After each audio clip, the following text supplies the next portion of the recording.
Oi pessoal, tudo bem? Vamos continuar lendo Há 2000 anos. Esse livro, então, psicografado por Chico Xavier, faz parte daquela série Romances de Emmanuel, que são ditados pelo Emmanuel, e esse particularmente, ele traz a vida do próprio Emmanuel há 2000 anos, quando ele era um senador romano, um senador chamado Publio Lentulus, ali na era cristã. Ele teve o privilégio de viver na mesma época em que Jesus Cristo esteve encarnado, e inclusive teve um encontro com o próprio mestre, não assim vendo em carne e osso, porque ele não achava que o mestre Jesus Cristo era digno de que ele, como senador, fosse ao encontro dele. Ele parou alguns metros antes do local onde Jesus estava fazendo as pregações dele, e aí ele entrou em uma espécie de torpor, e como num sonho ele se encontrou com Jesus Cristo, que depois desse encontro classificou como uma pessoa de alma superficial e orgulhosa. E foi por isso então que depois desse encontro ele passou a trazer mais ainda coisas, a construir mais coisas difíceis para ele próprio viver, mais sofrimento. E aí nós estamos aqui no terceiro capítulo da segunda parte do livro. Nós terminamos no último vídeo o terceiro capítulo, que foi Planos da Treva.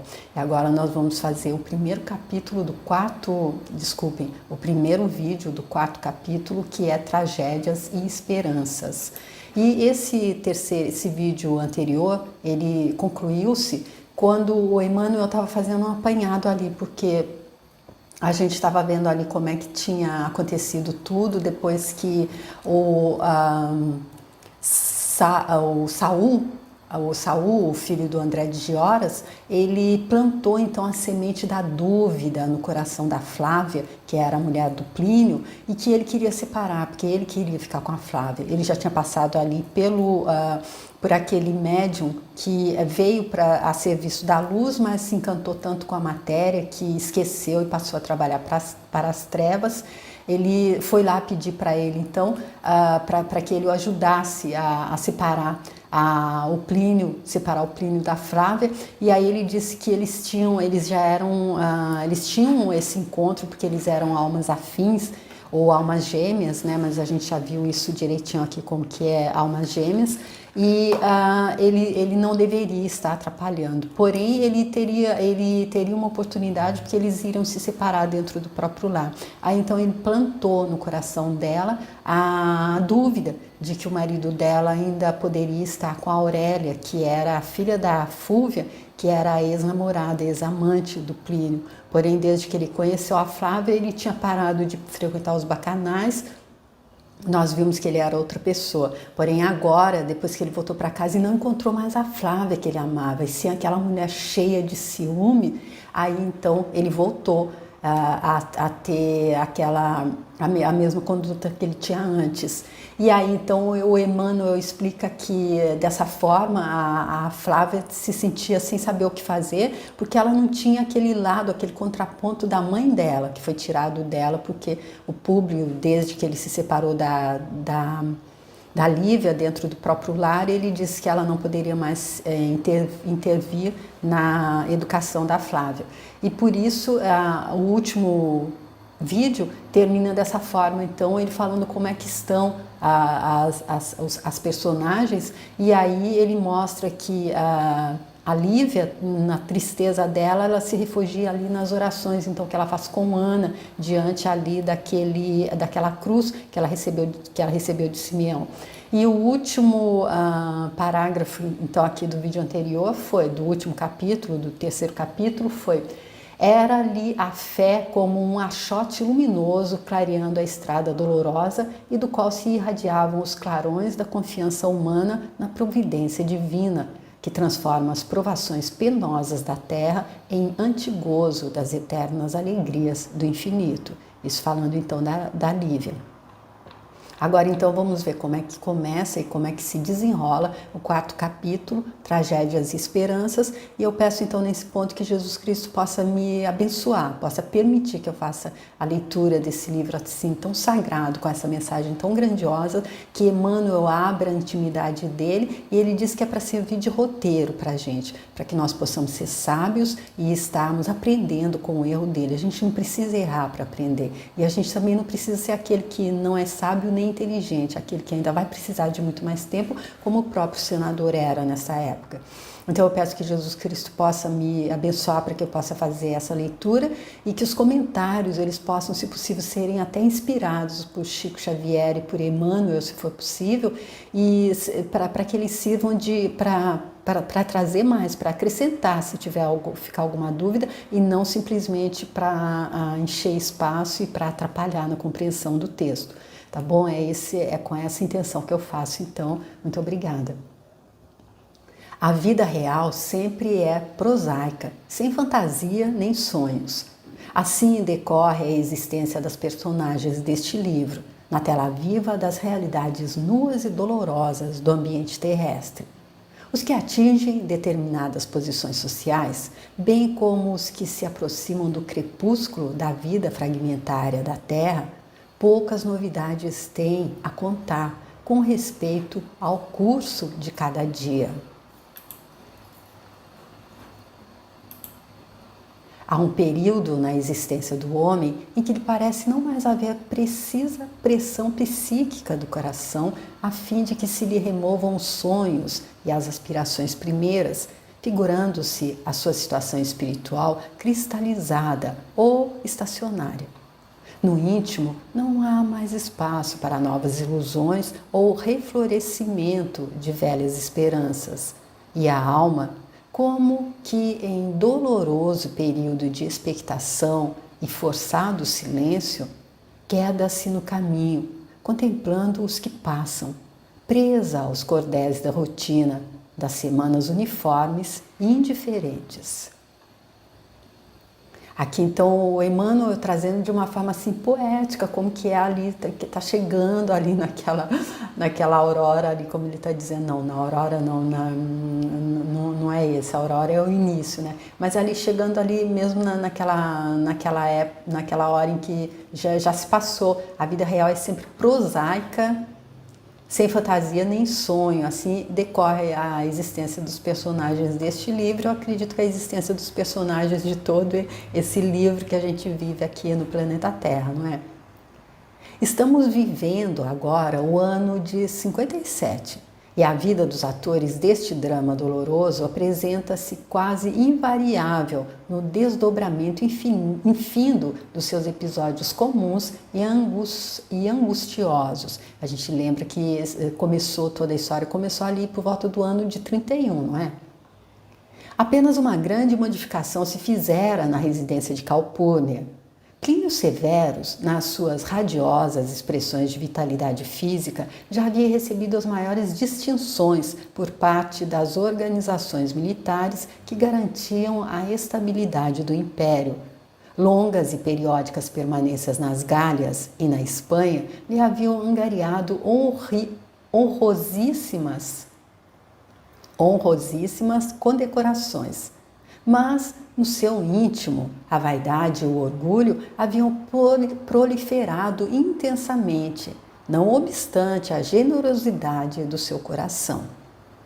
Os primeiros ciúmes ásperos da esposa fizeram-se acompanhar de consequências nefastas e dolorosas. Então, aqui ele dizendo como é que está começando então a vida do Plínio ali a completamente ficar totalmente deturpada pelo poder. Ele está também ali se flertando agora com o externo. Ele que tem um coração, como ele está dizendo, generoso, por causa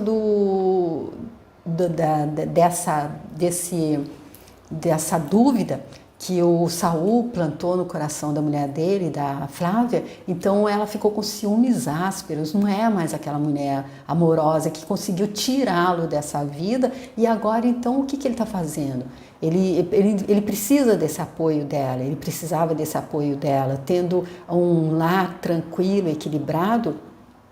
É mais fácil, eu acredito, para o homem numa situação dessa que vai tendo, angariando não, meu Deus, essa palavra vai sair, angariando honrosíssimas condecorações, vai tendo, todo mundo começa ali, ele é o melhor, ele tem tanto poder, ele precisa ter um lar tranquilo e equilibrado para conseguir se manter sem se deixar, então, invadir aí pela, como que é?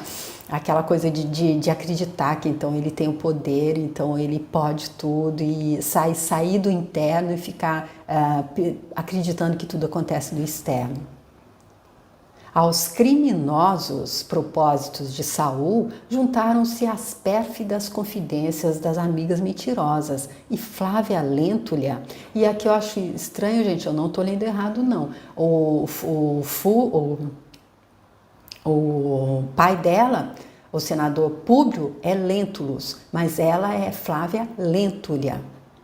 E Flávia Lentulha, longe de gozar a aventura conjugal a que tinha direito pelos seus elevados dotes de coração, descera, sem sentir, dados os seus ciúmes desmesurados, aos tenebrosos abismos do sofrimento e da provação.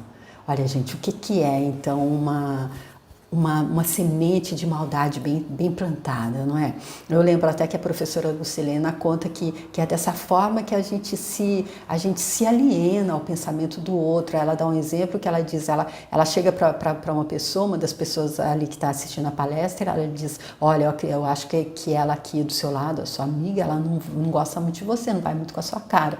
E aí ela vai embora, e aí a pessoa, ela plantou ali aquela semente de dúvida, aquela semente de desequilíbrio ali, e se a pessoa regar, daqui a pouco ela diz, olha, ela me olhou diferente hoje mesmo, olha, é mesmo, eu lembro disso que ela fez, aí se torna a pior inimiga, sem que ela entenda que foi uma outra pessoa, veio do externo, não é dela isso. E aí aqui a mesma coisa, e eu acredito que nesse caso pior ainda, porque se tratando de uma vida conjugal, do cônjuge, se vem uma outra pessoa e planta essa semente então da dúvida, mas ela precisava passar por isso? Eu acredito que não.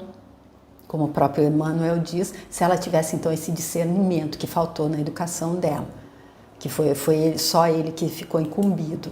Aí então ela passou pelos ciúmes desmesurados, ela passou aos tenebrosos abismos do sofrimento e da provação. Para um homem da condição de Plínio, era muito fácil a substituição do ambiente doméstico pelas festividades ruidosas do circo, na companhia de mulheres alegres, que não faltavam em todos os lugares da metrópole do pecado. Olha aqui como é que Emmanuel classifica a Roma daquela época. Metrópole do pecado, que a gente até vê ele já falou dos bacanais, né, que são aquelas festas que eram para o deus Baco, que eram, então, eles viam os gregos fazendo as festas, que eu acredito que trazendo aqui para o português, para o nosso, no Brasil, seriam as surubas, não é? Em que ele não tinha uma única amante, ele tinha, eram vários, ali era suruba mesmo. E aí, para uma pessoa casada, um homem casado, que cair, né, de novo nessa vibração, não é? Em breve, o carinho da esposa foi substituído pelo falso amor de numerosas amantes, não era uma, eram numerosas. Debalde procurou Calpurnia interpor seus bons ofícios e carinhosos conselhos, e em vão prosseguia a jovem esposa do oficial romano no seu martírio imperturbável e silencioso. Imperturbável e silencioso, ou seja, por quem ela foi educada, pelo pai dela, que também, classificado de alma superficial e orgulhosa, não mostrava o sentimento. Quando ele foi envenenado contra a própria mulher, a Lívia, ele também sentiu como se tivesse levado uma punhalada no coração, mas ele não demonstrou. As raras queixas de Flávia eram guardadas pelo coração generoso da mãe do marido, ou então confiadas ao espírito do pai em confidências amarguradas e penosas. porque a gente já viu que ela foi separada mais ainda depois do casamento da Lívia, pois a Calpurnia também desaprova o comportamento da Lívia, e assim ela nem advogou junto ao Públio pela Lívia, pois ela conhecia, era amiga dela de longa data, ela sabia que ela, na verdade, ela não teria traído ele, porém, como ela acreditava na doutrina de Jesus Cristo e a Calpurnia não acreditava, então, por isso, ela também ficou contra a própria Lívia. Públio Lentulus, compreendendo a importância da cooperação feminina na regeneração dos costumes e no reerguimento do lar e da família, incitava a filha ao máximo de resignação e tolerância, fazendo-lhe sentir que a esposa de um homem é a honra do seu nome e o alimento da sua vida, e que, enquanto o marido se perverte no torvelinho das paixões desenfreadas, escarnecendo de todos os bens da vida, basta, às vezes, uma lágrima da mulher para que a paz conjugal volte a brilhar no céu sem nuvens do afeto puro e recíproco. E aqui ele pode bem falar, porque ele, apesar de estar separado da mulher dele, da Lívia, há tanto tempo, ele não se jogou ali ao braço de amantes, ele não teve amantes. Eu acredito que ali a gente entende bem isso. Dá para entender por que Jesus Cristo teve todo esse trabalho de tentar resgatá-lo, não é? Como Paulo de Tarso. Paulo de Tarso também, a história mostra que ele se guardou para a noiva dele. Meu Deus, só espero que eu vá lembrar o nome dela agora, que é sempre o nome... Não, agora não veio, daqui a pouco vem. Ela então, Abigail, obrigada. Então, ele se guardou para Abigail, e depois que aconteceu tudo, que ela morreu e aconteceu tudo isso, ele teve uma outra vez ali, lá mais para frente, quando ele já estava lá sendo o grande apóstolo mesmo dos gentios, apareceu uma outra tentação na vida dele, apareceu uma outra mulher, mas ele não sucumbiu. E aí eu penso naquela escala de Maslow que fala do primeiro degrau, o primeiro degrau que a pessoa está pensando apenas na procriação e no prazer sexual e em manter a própria vida. Então a gente vê que o senador, apesar de todos os problemas que ele tem aqui de compreensão, uma alma superficial e orgulhosa, como Jesus Cristo disse, ele não está no primeiro degrau, porque ele pode aconselhar a filha dele com relação a isso, porque ele não arrumou amantes. Para o espírito de Flávia, a palavra paterna tinha foros de realidade insofismável, e ela buscava amparar-se nas suas promessas e nos seus conselhos, julgados preciosos, esperando que o esposo voltasse um dia ao seu amor entre as bênçãos do caminho. Enquanto isso, Plínio Severus dissipava no jogo e nas folganças uma verdadeira fortuna. Ou seja, quando o homem de muito poder também, assim, que tem muito dinheiro, as amantes também custam, né? E aí entra jogo, bebida e tudo, então ele estava acabando também, dilapidando a fortuna também, acredito que da família, né? Sua prodigalidade com as mulheres tornara-se proverbial nos centros mais elegantes da cidade e poucas vezes buscava um ambiente familiar, onde, aliás, todos os afetos se conjugavam para esclarecer-lhe docemente o espírito desviado do bom caminho. Então ali ele não ia muito para casa, no ambiente familiar, ele não buscava refúgio, porque todo mundo ali queria fazer docemente, tentar trazê-lo de volta para o bom caminho. A morte do velho pretor Salvio Lentulus, antes do ano 50, obrigara a família de Públio e os remanescentes de Flamínio aos protocolos sociais junto de Fúvia e da filha, por ocasião das homenagens prestadas às cinzas do morto, que, envolto no mistério da sua passividade resignada e incompreensível, havia passado pelo mundo. Então aqui é o Salvio, o tio do Públio, que é casado com a Fúvia, e o pai da Aurélia, então, que acaba de morrer, então. Bastou esse ensejo para que a Aurélia retomasse a oportunidade perdida. Um olhar, um encontro, uma palavra e o filho mais moço de Flamínio, enamorado das belezas pecaminosas, restabeleceu o laço afetivo com um amor santificado e puro que um amor santificado e puro havia destruído anteriormente. Então aqui o Emmanuel explicando que no velório do próprio pai, a Aurélia reviu, porque aí aconteceu ali o velório, foram todos, inclusive a família do Plínio. Então ali os dois se encontraram novamente depois de bastante tempo, porque desde o casamento dele com a Flávia eles estavam separados. Ali eles se reencontram e refazem os laços, porque ele já tá com uma mulher que ele não está querendo em casa. Ele já está indo para o braço das amantes. Então por que não reatar com a amante oficial, que era a que ele tinha antes de se encontrar com a Flávia, que é a Aurélia, a filha da Fúvia? Então, no velório do próprio pai, eles restabeleceram o laço afetivo que o amor santificado e puro de quem? Da Flávia havia destruído anteriormente. Então, eles tinham esse relacionamento impuro, digamos, porque o Emmanuel explica que a coisa deveria acontecer entre ele e a Flávia, que são almas afins, e não entre ele e a Aurélia. Então, não seria o amor que ele deveria viver, não era um amor, era mais uma coisa carnal. E então agora eles restabelecem esse laço, que esse amor santificado da Flávia não existe mais, porque agora ela está contaminada pelo ciúme. Em breve, ambos eram vistos com olhares significativos pelos teatros, pelos circos ou pelas grandes reuniões esportivas da época. De todas essas dores, fizera Flávia Lentulha o seu calvário de agonias silenciosas, dentro do lar que a sua fidelidade dignificava. Nas suas meditações silenciosas, muitas vezes deplorou os antigos desabafos de ciúme injustificável, que constituíram a primeira porta para que o marido se desviasse dos sagrados deveres em família.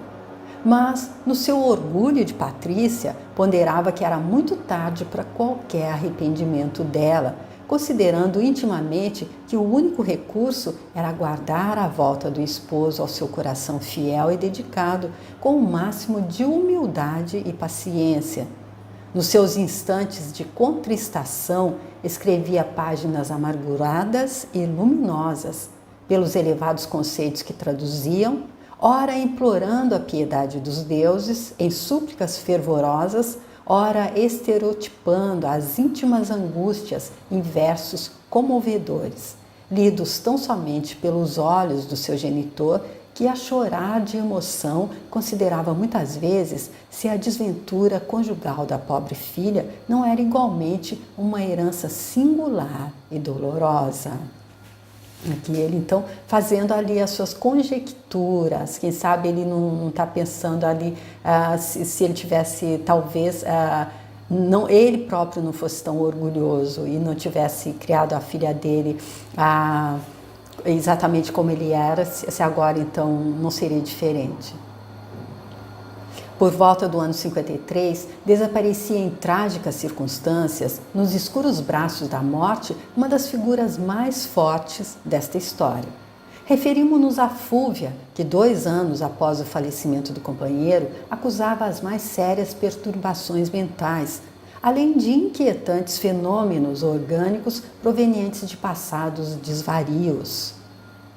Feridas cancerosas devoravam-lhe os centros vitais, e por 2 anos a fio, o corpo emagrecido era forçado às mais penosas e incômodas posições de repouso, enquanto os olhos inquietos e arregalados dançavam nas órbitas, como se nas suas alucinações fosse compelida a vidência dos quadros mais sinistros e tenebrosos. Nessas ocasiões, não encontrava a dedicação da filha, que não soubera educar, sempre atarefada nos seus constantes compromissos de festas, encontros e representações sociais numerosas. Então aqui Emmanuel relatando como é que foi o fim da Fúvia. E a gente lembra, vamos relembrar quem é a Fúvia, a esposa do Sálvio, que acabou de morrer, que é o tio do Públio. Porém, ela era irmã de quem? Da Cláudia, que era mulher de quem? Do do Pôncio Pilatos, e ela, a Fúvia, era amante de quem? Do Pôncio Pilatos. Então, nem o marido da irmã ela respeitou, e ela também estava pronta para ser amante do Sulpício Tarquínios, aquele que morreu quando ele atacou Simeão e a cruz caiu sobre ele. Então, e tudo isso aconteceu porque ela queria que ele a ajudasse a acabar com o casamento da Lívia. Exatamente por quê? Porque ela viu que a Lívia brilhava, que Lívia era diferente dela. Então, por isso, ela quis acabar com a reputação dela diante do marido dela, e ela conseguiu. Então, a gente vê que ela trabalhou bastante aqui para o mal, e aqui a gente vê como é que é esse fim dela. E aí ele diz que ela não encontrava, em todo esse sofrimento que ela está passando já há 2 anos, não encontrava a dedicação da filha, que não soubera educar. Então, se a filha dela, ela educou a imagem e semelhança dela, ela não podia estar esperando agora, então, uma filha ali devotada, ajudando a mãe que está ali num momento difícil, né? Nessas horas, a filha dela estava em compromissos de festas, encontros, representações sociais numerosas, estava ali, então, saindo para as festas com Plínio, ela que também era casada. Mas a misericórdia divina, que não abandona os seres mais desditosos, dera-lhe um filho carinhoso e compassivo para as dores expiatórias. Emiliano Lúcius, o marido de Aurélia, era desses homens dignos e valorosos, raros na paciência e nas mais elevadas virtudes domésticas. Noites e noites sucessivas, velava pela velhinha infeliz, que as dores físicas castigavam impiedosamente com o açoite de suplícios atrozes. Nos seus últimos dias, vamos ouvir-lhe as palavras desconexas e dolorosas.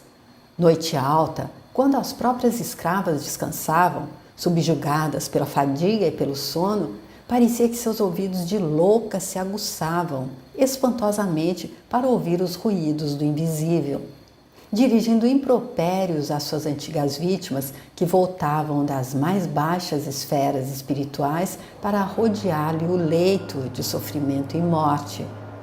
Olhos desmesuradamente abertos, como se fixassem visões fatídicas e horrorosas, exclamava a pobre velhinha, abraçando-se ao genro no auge das suas frequentes crises de medo e desesperação inconsciente.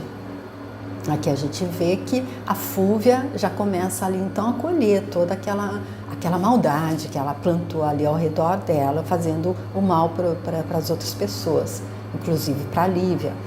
E aí então ela aqui já está tendo todas essas alucinações. E ela aqui está sendo, a filha não liga, não dá atenção, mas quem é que está ali do lado dela? O Emiliano Lúcius, marido da Aurélia, que é estranho, eu não consegui entender, então qual é bem o papel, porque é a vida que sabe, é evidente. Mas como a gente vê, a Fúvia ela não teve a menor consideração com ele quando ela aconselhou a Aurélia a se casar com ele apenas para fazer ciúmes para o Plínio. Então é como se ele não existisse, ele só serviu como instrumento. E agora quem é que está ali servindo a ela quando ela está precisando tanto? O próprio Emiliano.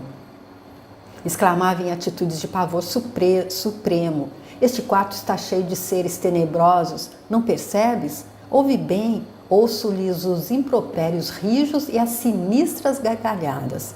Conheceste Sulpício Tarquínios, o grande lictor de Pilatos? Ei-lo que chega com seus legionários mascarados de treva. Falam-me da morte, socorre-me, filho meu.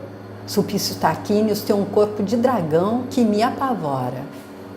E aqui, gente, por que será que a Fúvia estaria vendo ali, então, o Sulpício Tarquínios, que a gente acabou de relembrar, que ele passou ali pela vida dela, e foi um dos comparsas, então, em todo o enredo que ela fez para separar a Lívia do Públio. Então, ela vê ele agora como dragão. E aí eu me lembrei de uma parte do livro Libertação, de André Luiz, também psicografado por Chico Xavier, que diz que esses fenômenos são chamados de licantropia, que é então só ler um trechinho aqui que eu achei interessante colocar, que é o fenômeno pelo qual a vítima, sob influência de grande poder magnético, hipnotizada, aceita que na verdade é determinado animal. O campo mental dela passa a expressar-se desta forma e o corpo espiritual, atendendo às diretrizes determinadas pelo corpo mental, altera seu aspecto externo. A pessoa não virou animal, o espírito continuou humano, não se transformou em espírito animal. Apenas a expressão na matéria passou a ser do referido animal, mas o espírito ainda é humano. Então, se você quiser ver mais sobre isso, o livro então é o livro Libertação de André Luiz. Eu achei interessante só trazer esse trechinho porque aqui fica tão claro como é que a gente cria a nossa realidade com o nosso mental, não é? Exatamente, ali até eu acredito, na minha forma de entender, que até o próprio umbral, o local que a gente vai, tudo isso que está acontecendo com a Fúvia, ela está criando no mental, é o que está no mental dela, é o que ela criou para ela viver. Então aqui ela vê o Sulpício como um dragão. Aí ela diz, Sulpício Tarquínios tem um corpo de dragão que me apavora. Crise de soluço e lágrimas sucediam-se a essas observações angustiosas. Acalma-te, mãe, exclamava o militar, consternado até as lágrimas. Olha quanta bondade no coração de uma pessoa, não é? Enquanto a mulher dele está na farra, ele está ali cuidando da sogra que ele chama de mãe e está realmente cuidando ali com amor, porque ele fica consternado até as lágrimas.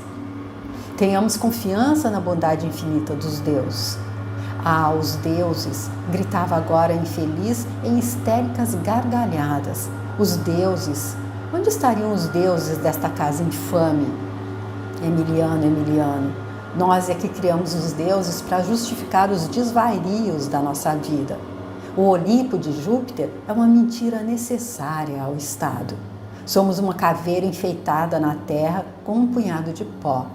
O único lugar que deve existir de fato é o inferno, onde se conservam os demônios com seus tridentes no braseiro.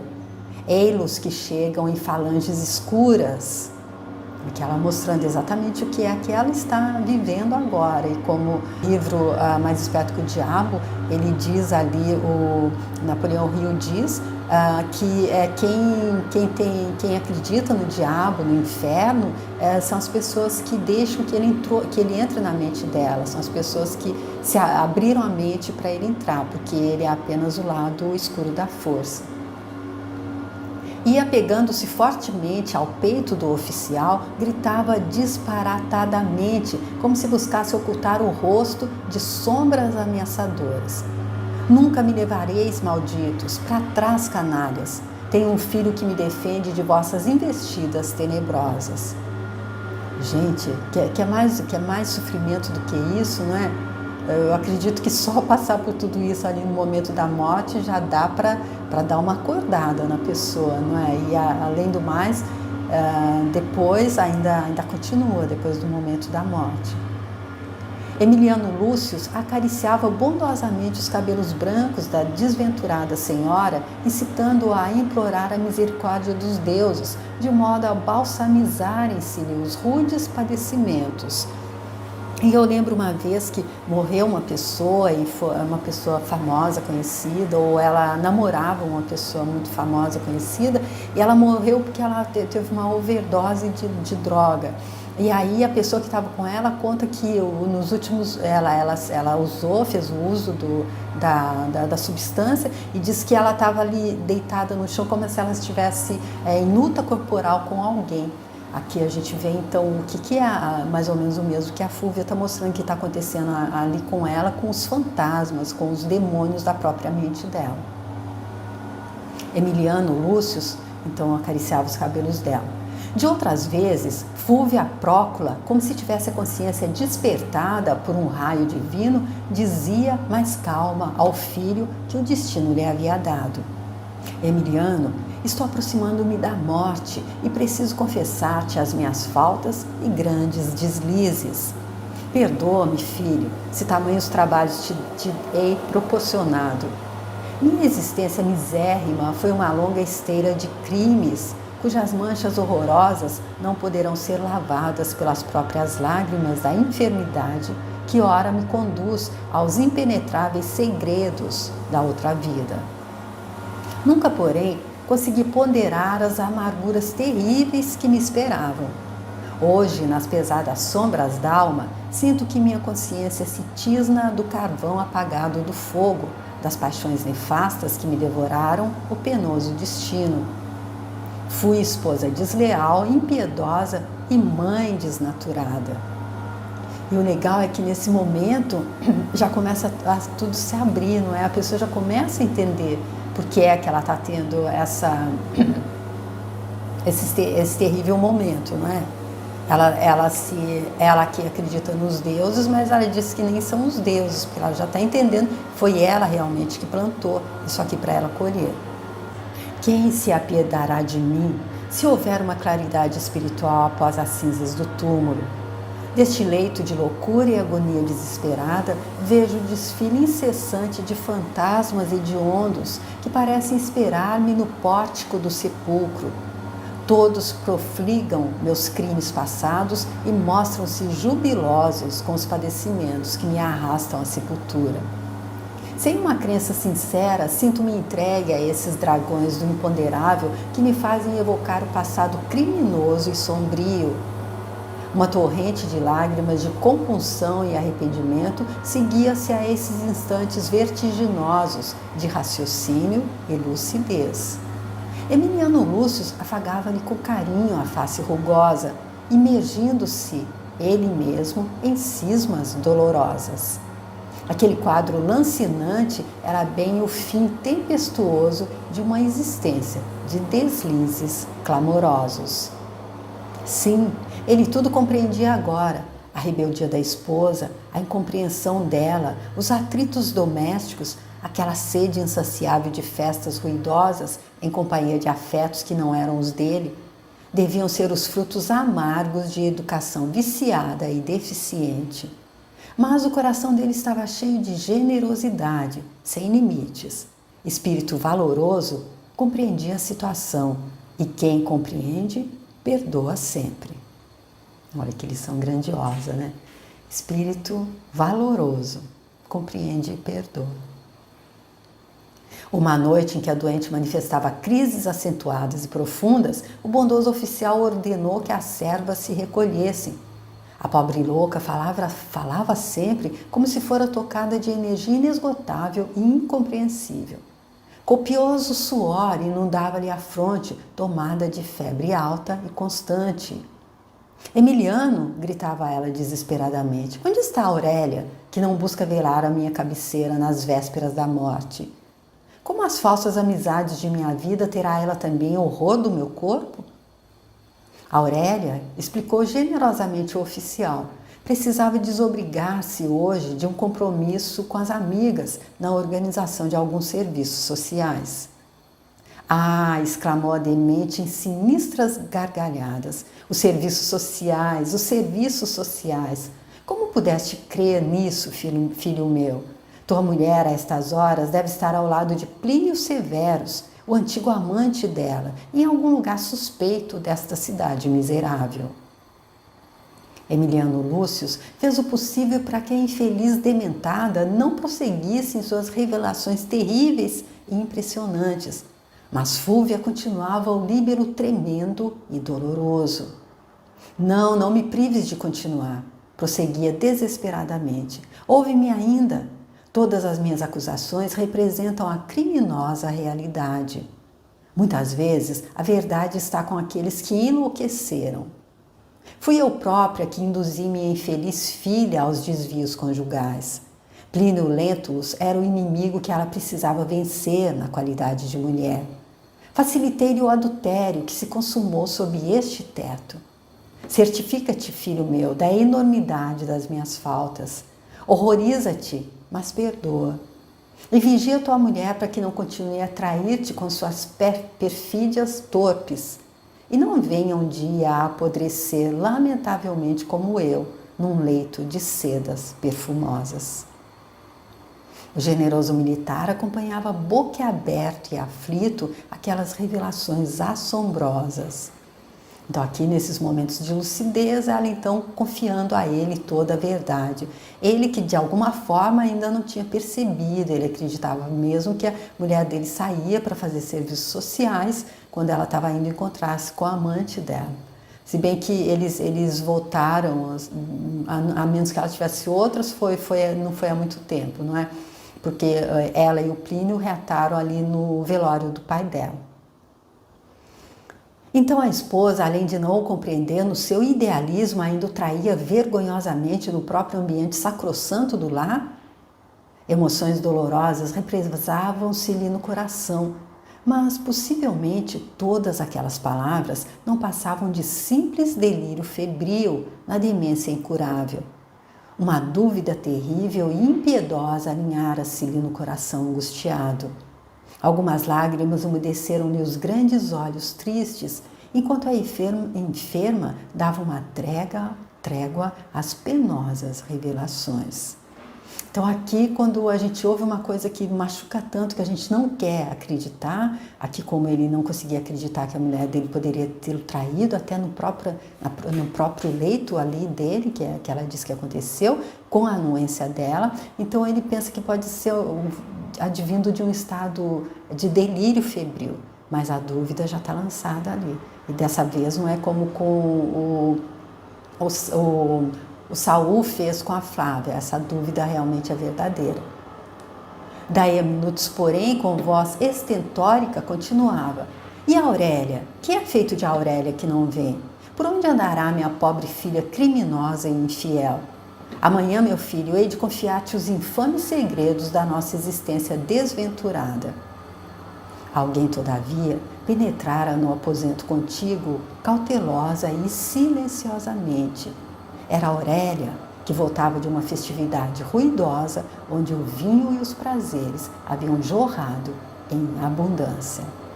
Então, a gente vê aqui que a Aurélia chegou, então, ali, pé ante pé, ela que estava ali, então, com o Plínio ali na farra, enquanto o marido dela cuidava da mãe dela enferma, mas ela pegou a última fala da Fúvia para o marido dela. E o que ela está dizendo? Ela está dizendo que ela vai contar os infames segredos da existência desventurada dela. E entre esses infames segredos existe a traição dela para o marido dela, e talvez ela não queira que ele fique sabendo, né? Então ela que já entrou ali de forma bem leve para que ninguém percebesse. Vamos ver então qual vai ser a reação dela depois de ter ouvido isso, mas vamos deixar para o próximo vídeo, tá bom, gente? Se bem que, meu Deus, dá vontade de ler tudo de uma vez.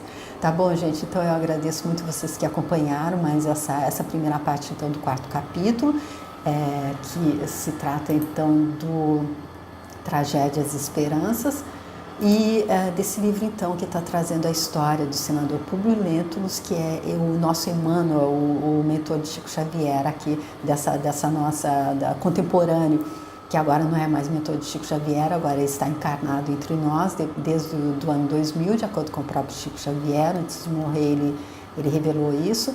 E então a gente vê a distância aqui, então, e a gente entende que todo mundo chega lá, porque ele que era essa pessoa que estava envolvido aí em tantas tramas assim, tão tristes para estar passando, estava plantando tanta coisa triste para colher depois, e já estava colhendo muitas, vai colher mais ainda, e ainda continua depois desse livro. A gente vê que depois, 2000 anos depois, ele já é esse ser iluminado. Então, a prova cabal de que todos voltamos para a luz. A gente vem dar um passeio aqui nessa realidade tridimensional, onde há luz e sombras, e às vezes a gente acaba até flertando mais com a sombra do que a luz, porque a gente está sobre o chá de esquecimento, e a gente até entendeu aí que esse chá de esquecimento, a gente pode até entender por que aqui esse chá de esquecimento, não é? Já imaginou se a gente vem sabendo tudo aquilo que a gente plantou ali no passado, e que a gente está diante de uma pessoa assim, digamos que o marido da Aurélia, ele venha a ter uma outra vida com ela, saber tudo que ela fez para ele nessa vida, ali traindo ele no próprio leito conjugal, aí fica mais difícil de conseguir, apesar de que talvez não seja um bom exemplo, porque já mostraram que aqui ele, o Emiliano, é realmente um espírito iluminado. Mas é dessa forma que a dor vai ensinando, ou o amor vai ensinando. Tá bom, gente? Que incrível que Emmanuel possa ter aberto essa página da vida dele para nos servir de roteiro, para que nós sejamos sábios e possamos aprender com ele, não precisamos, que a gente não precise passar a gente mesmo para poder aprender e que a gente não fique aí sem aprender, nem vendo, nem passando, nem experimentando nós mesmos, tá bom, gente? Eu agradeço muito mesmo vocês que estão me acompanhando, agradeço ao Mestre Jesus Cristo Nazareno por ter permitido que Chico Xavier e Emmanuel trouxessem essas páginas assim tão incríveis, que realmente é um manual mesmo de instrução para a nossa travessia aqui, e agradeço muito pela permissão de estar fazendo esse livro. Agradeço você que está acompanhando. Se você quiser deixar sua curtida, quiser compartilhar com alguém que você creia que vá também se beneficiar desses ensinamentos grandiosos. E se você quiser continuar comigo para dar continuação aqui, vamos fazer então a segunda parte desse 4º capítulo. Então eu espero você para o próximo vídeo. Obrigada, tchau!